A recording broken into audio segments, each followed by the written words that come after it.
अस्सलाम वालेकुम दोस्तों, welcome to the dark and dread horror channel.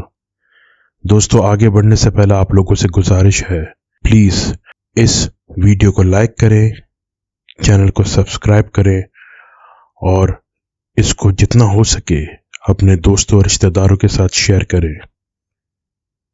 तो चलिए आज की कहानी शुरू करते हैं।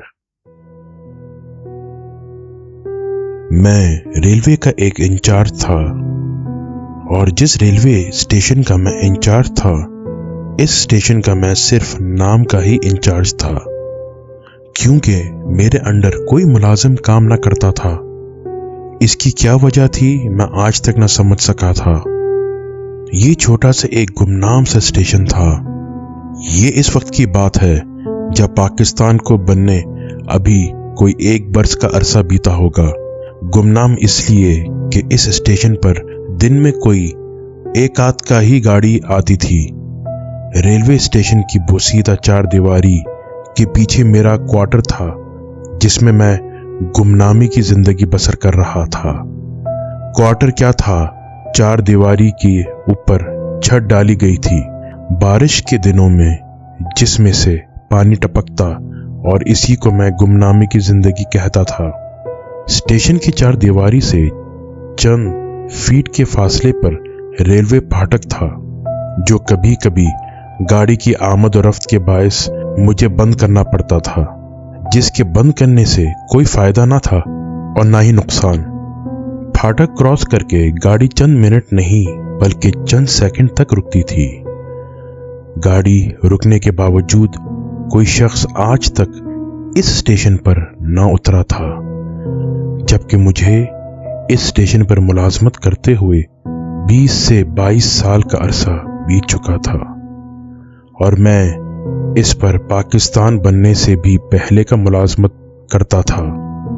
ये रेलवे स्टेशन पहले हिंदुस्तान हुकूमत के पास था और फिर पाकिस्तान बनने के बाद यह पाकिस्तान हुकूमत के एरिया में आ गया। पाकिस्तान बनने के बावजूद मुझे तनख्वाह बराबर मिलती रहती थी, जो कि बजरिया कुरियर मुझ तक पहुंचती रहती थी। स्टेशन की बोसीदा 4 दीवारी के पीछे मेरा एक लौते कमरे वाला क्वार्टर और क्वार्टर के सामने पुराना कब्रिस्तान, ऐसा कब्रिस्तान जिसकी 4 दीवारी तक न थी, जिसमें रात के वक्त कुत्तों और गीदड़ों के भौंकने और चिल्लाने की आवाजें आती थीं। जा बजा डंड मंड दरख्तों के सिलसिले दूर तक फैले हुए थे, जिन पर रात होते ही उल्लू चिंगाड़ने लगते और इससे माहौल भी काफी पुरस्कार और डरावना हो जाता था। कब्रिस्तान के दाएं जानिब चटिल मैदानों के सिलसिले फैले हुए थे, जिसमें बसा औकात खाना बदोशों का कोई गिरोह आकर आबाद हो जाता तो वो मैदान भी आबाद हो जाते थे। तो वो भी अल्लाह की मखलूक, लेकिन इन काले काले हबशियों से मुझे खास चिढ़ थी और इनके कभी कभी वहां आने से मैं किसी हद तक चिड़चिड़ेपन का शिकार हो जाता। इस बात की कोई वजह समझ न आती थी। जमाना कदीम था। इस दौर में आपकी ये मीटर व बसें और दीगर ट्रांसपोर्ट ना थी। सफर के लिए ज्यादातर लोग रेल के सफर को अहमियत देते थे और ज्यादातर मुसाफिर अपना सफर रेल के जरिए ही तय करते थे। लोगों में शऊर ना था, सोच ना थी, इधर उधर के हाँकते थे, मगर काम की बात एक ना करते। मेरी ड्यूटी 24 घंटे थी और इन 24 घंटों में मेरा काम यह था कि मुझे दिन में 1 बार और रात को 2 बार अपने क्वार्टर से निकलकर रेलवे ट्रैक का बोसीदा और उमर रसीदा फाटक ट्रेन की आमद के वक्त बंद और इसके चले जाने के बाद खोलना, फिर दोबारा अपने क्वार्टर वापस आना होता और फिर लंबी तान कर सोना मेरा महबूब तरीन मशगला था। एक रात सोकर उठा तो बाहर, मतलब अपने क्वार्टर से बाहर, मुझे कुछ इंसानी आवाजें सुनाई दी और मैं समझ गया कि एक बार फिर वही काले काले हबशियों ने आकर पड़ाव डाला होगा।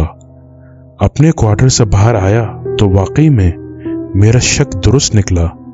वही काले काले हबशी थे जिन्होंने कब्रिस्तान के करीब पड़े खाली प्लॉट में एक बार फिर अपने खैमे गाड़ने शुरू कर दिए थे। मैं मुंह बसूरता हुआ क्वार्टर से निकला और क्वार्टर वाले कमरे की दीवार के साथ वॉशरूम की जानिब बढ़ गया। अच्छे से मुंह हाथ धोया और फिर वापस अपने क्वार्टर में आ गया और एक जानिब रखे किचन के छोटे से सामान की जानिब बढ़ गया। मैं अपना नाश्ता और खाना वगैरह खुद ही बनाता था। अपने लिए नाश्ते में 2 पराठे बनाए और इन्हें चाय के साथ खाने बैठ गया। इस दौरान मैं मुसलसल लगातार घड़ी की जानिब भी देख रहा था और वक्त का सोच भी रहा था। नाश्ता वगैरह से फारिग होने के बाद मैं अपने क्वार्टर से बाहर आ गया और अपने कदम स्टेशन के जानिब बढ़ा दिए। स्टेशन पर पहुंचने के बाद मैंने हाजिरी लगाई और फिर इधर उधर घूम फिर कर सैर सपाटा करने लगा। काफी देर तक मैं यूं ही टाइम पास करता रहा। फिर हैंड वॉच में टाइम देखा। गाड़ी आने में चंद मिनट बाकी थे। मैंने अपने कदम आहिस्ता आहिस्ता रेलवे फाटक की जानिब बढ़ा दिए। रेलवे फाटक के करीब पहुंचकर मैं गाड़ी के आने का इंतजार करने लगा। कुछ देर बाद दूर से गाड़ी के इंजन की कड़कड़ाहट गूंजी तो मैंने जल्दी से फाटक के भारी लोहे के बोसीदा दरवाज बंद कर दिए और फिर गाड़ी के आने और फिर गुजर जाने का इंतजार करने लगा। कुछ देर बाद गाड़ी आई और गाड़ी के गुजर जाने के बाद मैंने फाटक खोल दिया और कदम अपने क्वार्टर की जानिब बढ़ा दिए। क्वार्टर से कुछ दूर ही मैंने देख लिया कि वहीं खाना बदोश हबशी अपने लिए आरजी रिहाइश गाह का इंतजाम कर चुके थे। मैंने इनकी जानिब कुछ खास तवज्जो ना दी और अपने क्वार्टर के कमरे में आकर बिस्तर पर लेटकर अपने बारे में सोचने लगा। जिंदगी मुख्तसर होकर रह गई थी। क्या था मेरी जिंदगी में? कुछ रंगीनियां ना थीं। एक बेमजा सा शख्स था, ना बीवी, ना बाल बच्चे, ना माँ और ना ही बाप। पैदा होते ही माँ ने साथ छोड़ दिया। बाप ने मनहूस करार देकर यतीम खाने में दाखिल करवा दिया। यतीम खाने के मैनेजर ने एक शख्स से पैसे लेकर मुझे इसके हाथों फरोख्त कर दिया। क्या रह गया मेरी जिंदगी में? बिकाऊ माल बन गया था मैं, बिकाऊ माल। मैंने रो रो कर आंखों के आंसू तक खुश कर लिए थे।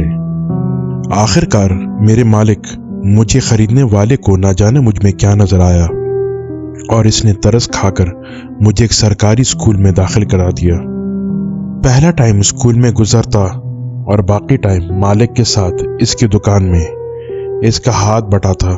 मेरा मालिक मुझसे बहुत खुश था। इसका कोई बेटा ना था। वो मुझे अपने बेटों की तरह अजीज रखता था और मैं भी इसका एहतराम करता था। कभी मैंने अपने मालिक के साथ तल्ख कलामी ना की और इसकी हर बात को सरखम तस्लीम करता। मेरे 4th क्लास के इम्तिहान हुए और मैं इंतहाई अच्छे नंबर लेकर पूरे स्कूल में अव्वल आया और मुझे सारे उस्तादों की जानिब से काफ़ी इनामात भी मिले, जिनको देखकर मेरे मालिक का सर फख्र से मजीद बुलंद हो गया। मेरे रिजल्ट के चंद रोज बाद ही मालिक की बीवी ने एक खूबसूरत बच्चे को जन्म दिया। मालिक ने नन्हे बच्चे का नाम मेरी मर्जी के मुताबिक इफ्तिखार अहमद रखा। जितनी खुशी मेरे मालिक को हुई थी, इससे काफी ज्यादा खुशी मुझे हुई थी। मालिक ने बच्चे की पैदाइश पर दिल खोलकर खर्च किया और अपने खजाने का मुंह गरीब गुरबा लोगों पर खोल दिया और खैरात की देगे पकने लगी। मालिक इफ्तिखार अहमद की पैदाइश पर काफी खुश हुआ। वक्त आहिस्ता आहिस्ता गुजरता चला गया और मालिक का बेटा इफ्तिखार अहमद बड़ा होता चला गया। इफ्तिखार के 6 साल के होते ही मैंने मैट्रिक भी अच्छे नंबरों से पास कर लिया। मेरे मैट्रिक मुकम्मल करते ही मेरे मालिक दिन रात मेरे बारे में फिक्रमंद रहने लगे और मेरे मुस्तकबिल के बारे में परेशान रहने लगे और मेरे लिए नौकरी की तलाश में मारे मारे फिरने लगे। और फिर एक दिन इन्होंने मुझे सुबह ही सुबह कहा, इकराम बेटा जल्दी से तैयार हो जाओ, जाना है कहीं। कहाँ जाना है मालिक? मैंने इस्तफसार किया। ये मालिक मालिक ना कहा कर मुझे, मैं मालिक नहीं हूँ, बाप हूँ तेरा, बेटा है तू मेरा। आइंदा ऐसे अल्फाज इस्तेमाल मत करना, अंकल कह दिया कर मुझे। लेटर आया है, इंटरव्यू है तेरा, अब देर मत कर और जल्दी से जाकर तैयार हो, वक्त निकलता जा रहा है। अंकल ने घड़ी में वक्त देखते हुए कहा। मैं दौड़कर अपने कमरे में चला गया और जल्दी से तैयार होकर बाहर आ गया। अंकल बाहर मेरा ही इंतजार कर रहे थे। मैंने बाहर निकलते ही कहा, चले अंकल। जी बेटा। टांगे वाले अंकल हमारे इंतजार में ही खड़े हैं। कुछ देर में हम अपने मतलूबा जगह पर पहुंच गए। काफी देर बाद हमारी बारी आई तो मैं और अंकल उठकर मतलूबा कमरे में पहुंच गए। काफी देर तक मैं और अंकल इंटरव्यू वाले कमरे में रहे और जब बाहर निकले तो मेरा और अंकल का चेहरे पर एक हल्की सी मुस्कान थी। मुझे अपने ही एरिया में रेलवे स्टेशन पर बतौर इंचार्ज सेलेक्ट कर लिया गया था। काफी अरसे तक मैं अपने ही एरिया में इंचार्ज का काम सरअंजाम देता रहा और फिर मेरा ट्रांसफर एक दूर दराज के इलाके इकबाल नगर में हो गया, जो कि न सिर्फ हमारे घर से काफी दूर था बल्कि हमारे सूबे से भी काफी दूर था।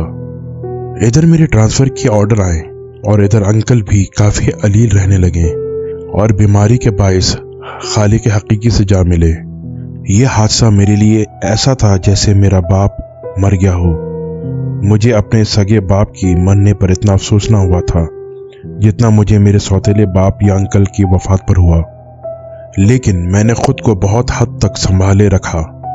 अंकल को सुपुर्द खाक करने के बाद मैंने घर को खैर बात कहा और अपने ट्रांसफर वाले न्यू एरिया में आकर सेटल हो गया। वो दिन और आज का दिन मैं वापस अंकल के घर कभी ना गया, क्योंकि वहां जगह जगह अंकल की यादें बसती थी। मैं क्वार्टर के बिस्तर पर पड़ा अपने बारे में सोच रहा था कि अचानक मुझे गाड़ी की कड़कड़ाहट सुनाई दी और फिर एक मर्दाना चीख भी सुनाई दी तो मेरे चेहरे पर हवाएं उड़ने लगी और मैं बिस्तर से उठा और बाहर की जानिब कदम बढ़ा दिए। कमरे से बाहर निकलते ही मुझे रेलवे फाटक के करीब कुछ इंसान इकट्ठे होते हुए दिखाई दिए। अल्लाह खैर करे, मैं मुंह ही मुंह में बड़बड़ाता हुआ इन लोगों की जानिब बढ़ने लगा। कुछ दरमियान में इनके करीब खड़ा था। इनके करीब पहुंचते ही आगे का मंजर देखते ही मेरी चीख निकलते निकलते रह गई। आगे का मंजर ही इस कदर खौफनाक था कि किसी इंसान का खौफजदा होना लाजमी अमर था। एक शख्स रेलवे फाटक क्रॉस करते हुए तेज रफ्तार आने वाली पैसेंजर ट्रेन के नीचे आकर कुचला गया था। वो शख्स मुकम्मल तौर पर गाड़ी के नीचे आकर कुचला गया था, जिसकी वजह से इसकी शनाख्त करना मुश्किल उम्र था। इस शख्स के कुचलने की बाद ट्रेन भी प्लेटफॉर्म पर जा रुकी और मुसाफिर बाहर निकल निकल कर इस मंजर को देखने लगे। खैर अल्लाह अल्लाह करके मामला निपटाया गया और इस शख्स को इस वक्त तक मेरे पास रहने का नोटिस दिया गया ताकि मर जाने वाले की शनाख्त के बाद इसके अजीजों को सौंपा जा सके। इस फैसले से मैं थर थर कांपने लगा, क्योंकि एक लाश के साथ दिन रात गुजारना किस कदर मुश्किल अमर था। लेकिन मेरी किसी बात पर तवज्जो ना दी गई और वो लोग इस बात को मेरी लापरवाही का बाइस साबित करके अपने फैसले पर डटे रहे। बालाखिर मुझे इनके सामने हथियार डालने पड़े, क्योंकि इनकी बात मानने के अलावा मेरे पास कोई और चारा न था। मामला निपटाया गया और मुझे इस लाश को अपने क्वार्टर के इकलौते कमरे में रखने का ऑर्डर दे दिया गया और लोग चलते बने और मैं तन्हा रह गया एक लाश के साथ।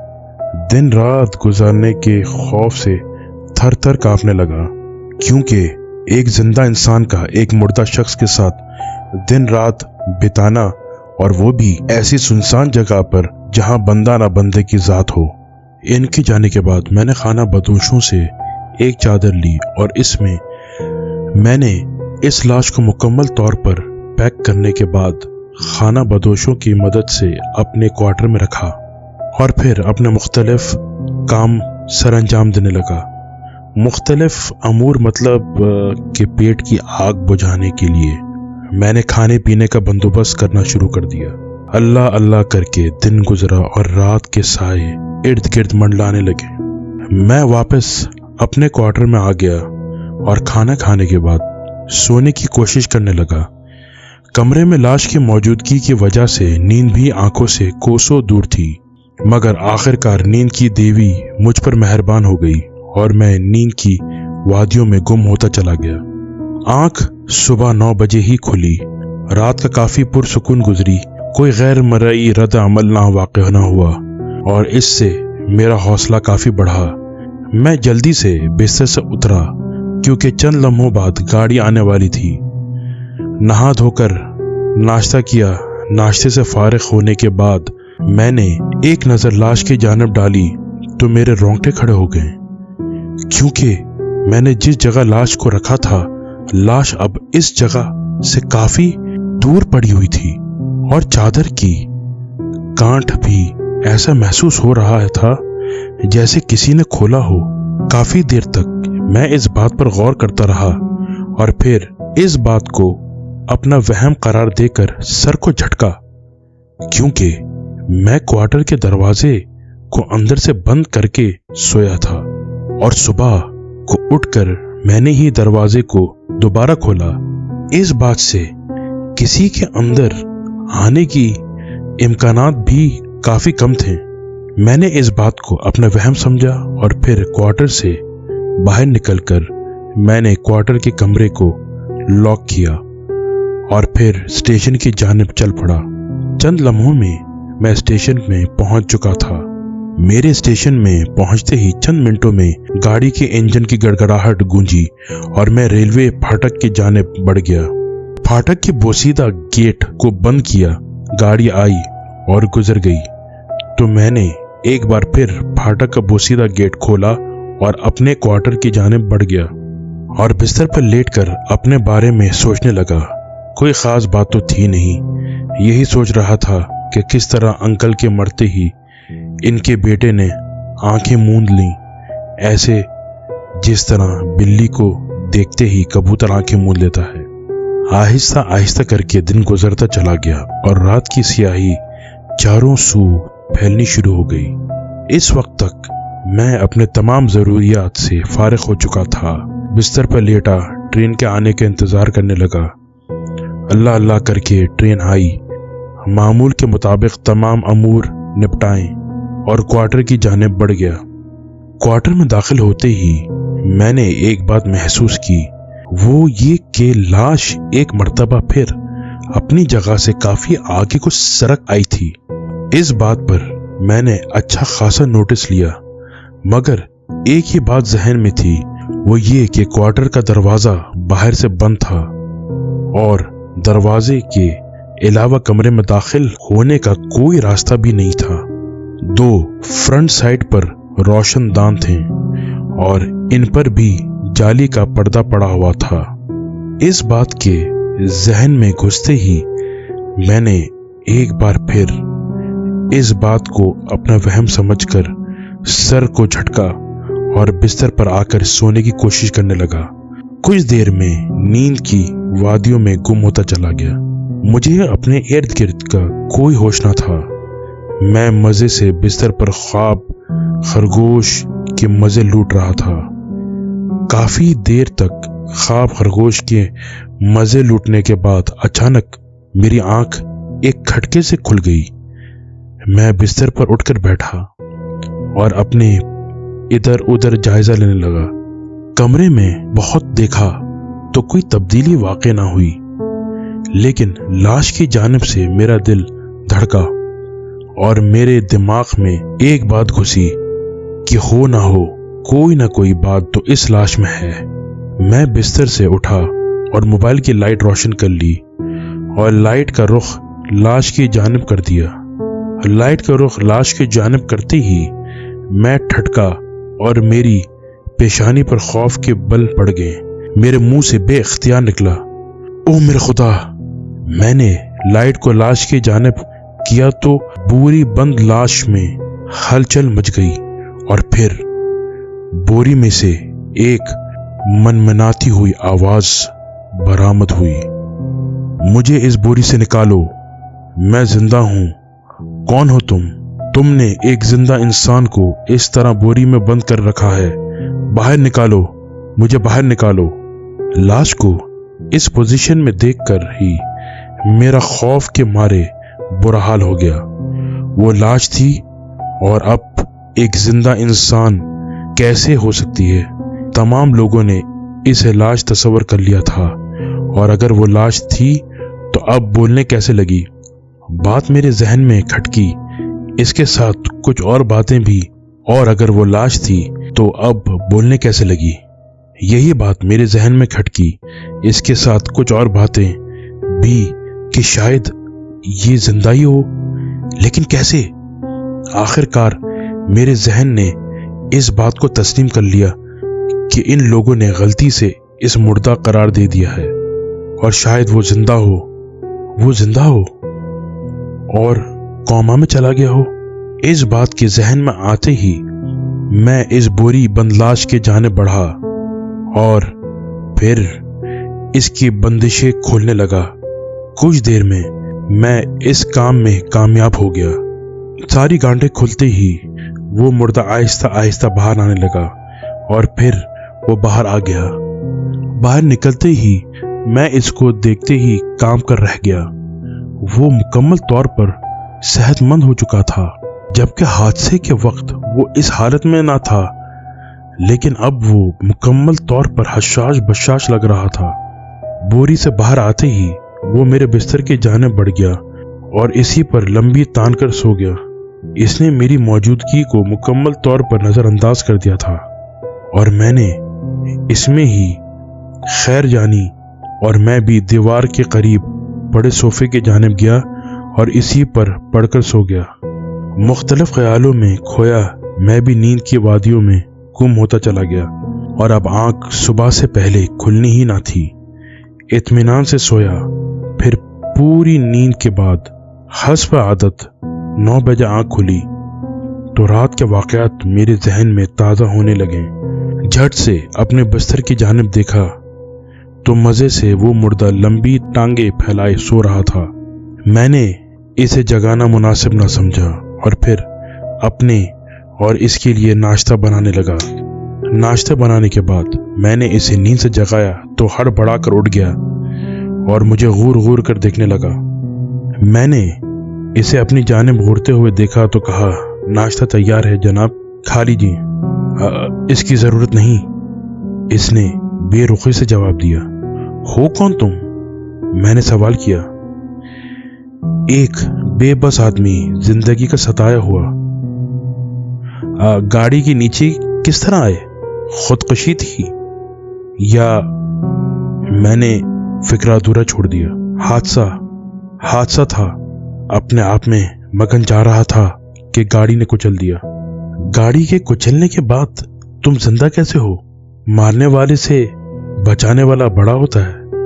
घर कहाँ है तुम्हारा? किसका? तुम्हारा और किसका? मेरा घर कोई नहीं है। रहते कहाँ हो?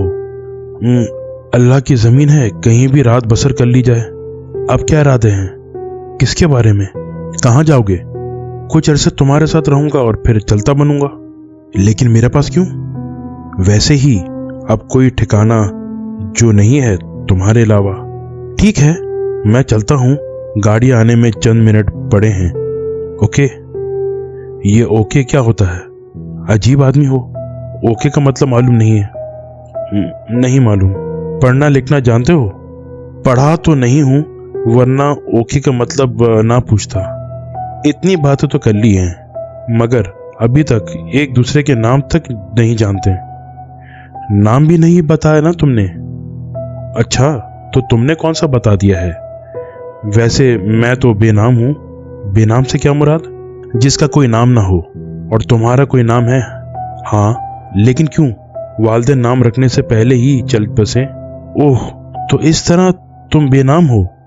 लेकिन मेरा नाम तो है। तो बता दो। इकराम कहते हैं मुझे। ठीक है भैया इकराम, तुम जाओ, वापस आओ, फिर बातें करेंगे खूब। अच्छा, मैं चला। ये कहकर मैं स्टेशन की जानिब चल पड़ा। स्टेशन पहुंचने के बाद चंद मिनट बाद गाड़ी आई और गुजर गई। जोर मर्रा के अमूर सर अंजाम देने के बाद मैं वापस क्वार्टर चल पड़ा। क्वार्टर पहुंचने के बाद मैं बेनाम के साथ गप्पे हाँकने लगा। दिन गुजरते चले गए और हम भी वक्त के दहाड़े के साथ चले जा रहे थे। इन दिनों एक वाक़या पेश आया। सुबह की गाड़ी गुजरने के बाद मैं अपने क्वार्टर की जानिब जा रहा था। मैं क्वार्टर से अभी खासे फासले पर था। मुझे क्वार्टर के बाहर और इर्द गिर्द लोगों का हुजूम नजर आया। ये वही खाना बदोश ही थे। इन्हें क्वार्टर के करीब देखकर मेरा पारा हाई हो गया और दिमाग में मुख्तलिफ ख्यालात चकराने लगे। वैसे इन खाना बदोशों का मेरे क्वार्टर के बाहर और इर्द गिर्द का क्या काम था? खैर, क्वार्टर के करीब पहुंचने के बाद ये राज भी खुला कि खाना बदोशों का एक फर्द अपने कबीले से काफी वक्त गायब था और वो लोग भी इस बारे में मुझसे मालूम करने आए थे। क्वार्टर में मेरा बेनाम साथी भी मौजूद था, लेकिन इन्होंने शायद इसे नजरअंदाज कर दिया था और वो क्वार्टर के बाहर कुर्सी पर आराम से बैठा हुक्का पीने में मगन था। मैंने इनके सवालों के मुख्तसर जवाबात दिए और इनसे जान बचाई। इनसे जान छूटी तो मैं अपने दोस्त के करीब आ गया और इसे करीब ही पड़ी चारपाई पर बैठ गया। मुख्तलिफ मौज़ूआत पर बातचीत होती रही और वक्त गुजरने का एहसास तक ना हुआ। ये दिन भी गुजर गया। रोजमर्रा के काम मामूल के मुताबिक जारी थे। दूसरे दिन एक अनहोनी सी बात हुई। खाना बदोशों के झोंपड़ियों से थोड़ी दूर एक लाश मिली थी और वो इसी बदनसीब खाना बदोश की लाश थी जो चंद रोज कबल गायब हुआ था। खाना बदोश की लाश मिलते ही इनकी झोंपड़ियां मातम कदा बन गई और वहां से चीख व पुकार सुनाई देने लगी और फिर वक्त गुजरते साथ ही इनको करार आता चला गया। इस दौरान मैंने एक बात खास तौर पर नोट की, वो ये कि मेरे दोस्त नुमा मेहमान के चेहरे पर खासी सुर्खी आ गई और वो 1-2 दिन में ताज़ा दम नजर आने लगा। कुछ अरसे तक वो इसी कैफियत से 2-4 रहा और फिर आहिस्ता आहिस्ता इसके चेहरे से खून की सुर्खी भी ज़ाइल होने लगी। मैंने इस बात का जिक्र इससे किया तो इसने जिस्मानी कमजोरी का कहकर बात को टाल दिया और मैं भी इसकी बातों में आ गया और इस कैफियत को इसकी जिस्मानी कमजोरी समझकर इस बात पर ज्यादा तवज्जो न दी। दिन गुजरते रहे। एक दिन एक और मनहूस खबर सुनने को मिली। खाना बदोशों का एक और आदमी फिर से गायब हो गया और कुछ दिन बाद इसकी लाश भी पहले वाले की तरह ही मिली। अब तो खाना बदोशों में भी खौफ की एक लहर छा गई और वो भी यहाँ से कूच करने लगे। चंद दिन के अरसे में खाना बदोश यहाँ से कहीं और कूच कर गए और वो मैदान एक मर्तबा फिर वीरान और बेयाबान हो गया। खाना बदोशों को कुछ किए कोई 1 हफ्ता की मुद्दत बीती होगी। इनके वहां से कूच करते ही मेरा मेहमान भी कुछ दिन में सूख कर कांटा होता चला गया। एक बात मेरे दिमाग में नहीं घुस रही थी कि बेनाम का इन लाशों से क्या संबंध है। लाश मिलते ही मेरे मेहमान में एकदम से चुस्ती सी भर जाती थी और फिर कुछ अरसे बाद वो फिर से सूख कर कांटा होता चला जाता। क्या वजह थी इसमें, मेरी तो समझ में ना आ रहा था और मैंने इस बात को अपना वहम करार देकर झटला दिया। दिन ब दिन बेनाम सूख कर कांटा होता चला गया और फिर एक दिन चारपाई से न उठ सका। मैं इसको इस हाल में देखकर मुस्तरब और परेशान हो गया। मेरे जहन को झटके लगने लगे और मैं दिमागी मरीज बन जाता अगर ये राज मुझ पर ना खुलता, वरना क्या होता मैं नहीं जानता।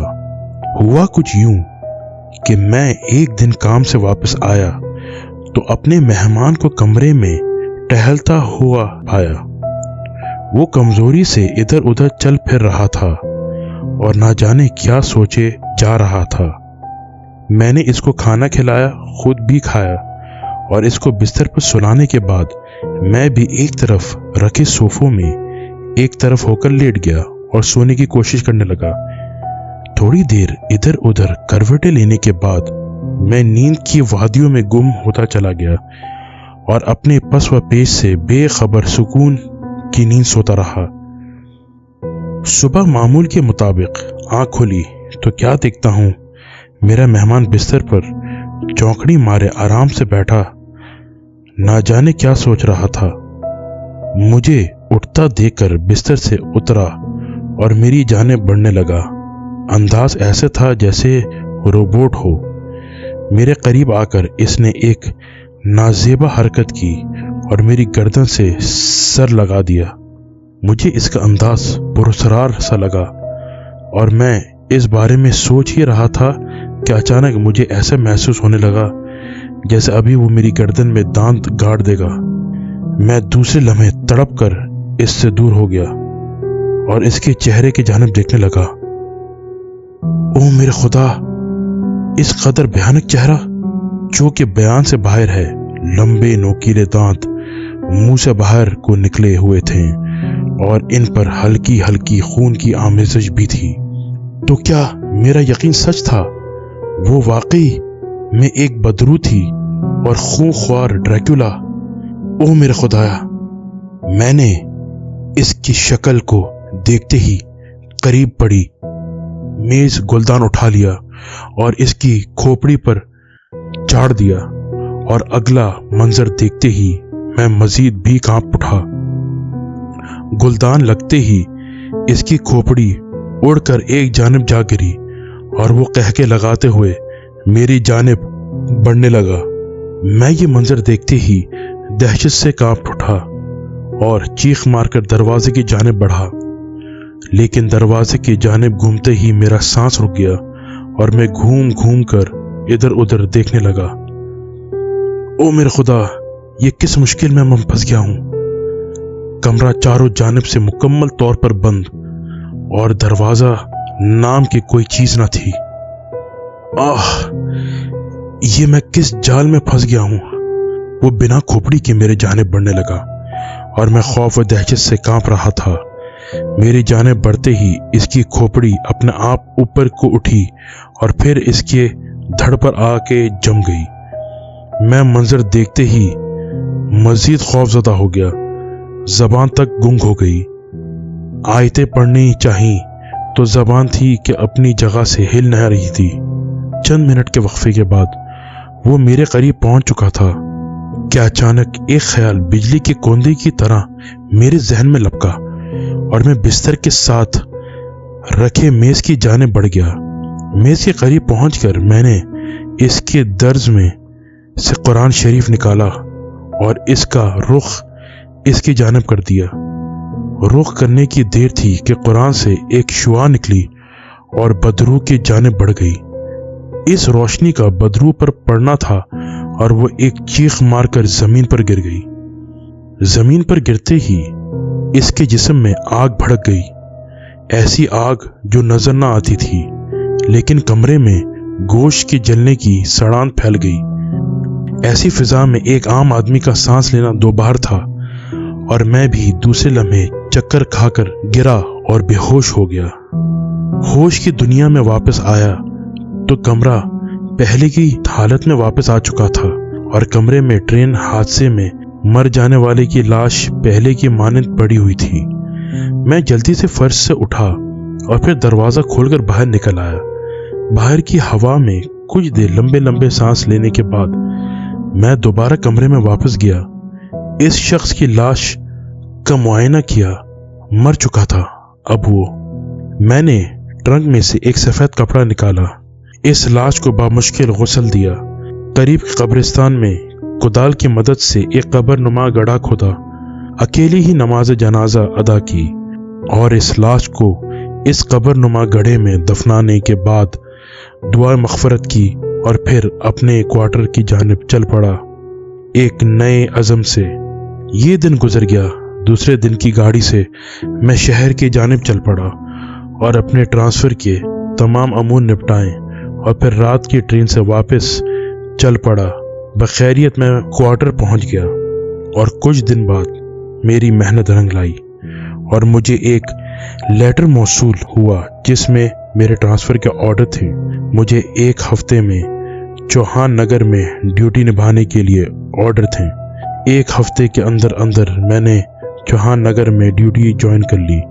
अब अल्हम्दुलिल्लाह अल्लाह के बहुत बहुत एहसान हैं कि मेरा ट्रांसफ़र एक आबाद इलाके में हुआ और मैं इस बात पर बहुत खुश था। इस वाक़े गुज़रे आज काफ़ी अरसा बीत चुका है, लेकिन आज तक दोबारा कभी ऐसा वाक़या पेश नहीं आया और मैं इस बात पर खुश भी हूँ, और क्यों ना होता।